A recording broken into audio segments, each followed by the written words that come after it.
Hello అండి, hi, welcome to Jayalamma Telugu blogs. అందరూ బాగున్నారని అనుకుంటున్నాను. నేనైతే చాలా బాగున్నాను. ఫస్ట్ ఆఫ్ ఆల్ ఈ వీడియో చూడడానికి ముందు ఈ వీడియో సబ్స్క్రైబ్ చేయకపోయినా, కామెంట్ చేయకపోయినా, లైక్ చేయకపోయినా పర్లేదండి. కానీ ఇది యూస్ఫుల్ అనుకుంటే కనుక షేర్ చేయండి. మీకు తెలిసిన వాళ్ళకి షేర్ చేయండి. మనం ఇంట్లో ఉంటాము, అన్ని కాల్స్ వస్తూ ఉంటాయి, కాల్స్ రిసీవ్ చేసుకుంటూ ఉంటాము. కానీ అసలు ఎంత ఫ్రాడ్స్ ఉన్నారు, చీటర్స్ ఉన్నారు బయట. జస్ట్ మీకు తెలియడం కోసమే నేను ఈరోజు ఈ వీడియో చేస్తున్నాను.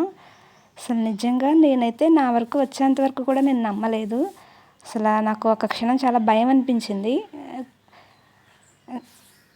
నేను ఒక ప్రైవేట్ స్కూల్లో వర్క్ చేస్తాను కదండి, యాజ్ ఏ టీచర్గా. సో నేను అన్నోన్ కాల్స్ వచ్చినా కూడా లిఫ్ట్ చేయాల్సి వస్తుంది. ఎందుకంటే అడ్మిషన్స్ కోసం ఎవరైనా పేరెంట్స్ కాల్ చేస్తారు, లేదంటే ఓల్డ్ పేరెంట్స్ ఎవరైనా బుక్స్ కోసమో, లేదంటే ఏదైనా ఇన్ఫర్మేషన్ డీటెయిల్స్ కోసమో కాల్ చేస్తూ ఉంటారు. సో నేను అన్నోన్ కాల్స్ అయినా సరే లిఫ్ట్ చేయాల్సి ఉంటుంది. నేను అలానే కాల్ వచ్చింది, లిఫ్ట్ చేశాను. అయితే వాట్సాప్ కాల్ అనమాట. వాట్సాప్ వాయిస్ కాల్ వచ్చింది. స్క్రీన్ మీద పోలీస్ పిక్చర్ ఉంది. నేను పేరెంట్స్ చాలామంది పోలీసులు అలా ఉంటారు కదా అనుకొని లిఫ్ట్ చేశాను. లిఫ్ట్ చేసిన తర్వాత ఆయన నమస్కారం బేటా అని చెప్పి అన్నారు. నేను నమస్కారం అండి, ఏం కావాలని అడిగాను.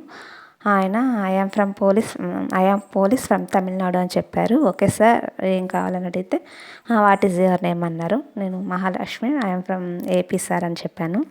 అంతే సడన్గా అతను వాయిస్ రైస్ చేసేసి హస్బెండ్ నేమ్ చెప్పమని చెప్పి అన్నారు. నాకు లోపల భయం వేస్తుంది, కానీ నేను కొంచెం ధైర్యంగానే you are asking my husband name, what do you want from him అని అడిగాను.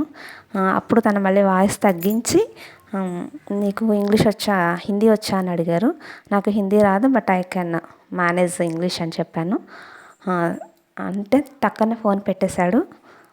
నేను వెంటనే మా హస్బెండ్కి ఇలాగా ఎవరో పోలీస్ కాల్ చేశారు, నాకు ఇలాగ వాట్సాప్లో మీ పేరు అడిగారు, కొంచెం సీరియస్గా అరుస్తున్నారు అని చెప్పాను. చెప్పగానే ఆయన నెంబరు తనకి స్క్రీన్ షాట్ పెట్టమన్నారు. నేను పెట్టాను.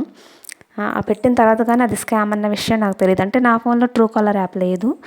తను ట్రూ కాలర్ యాప్లో చెక్ చేస్తే అది స్కామ్ అని చెప్పి పాకిస్తాన్ నుంచి కాల్ వచ్చిందని చెప్పారు. ఇప్పుడు నేను మీకు వీడియోలో పెట్టిన పిక్కి అతను డీపీలో పెట్టుకున్నాడండి.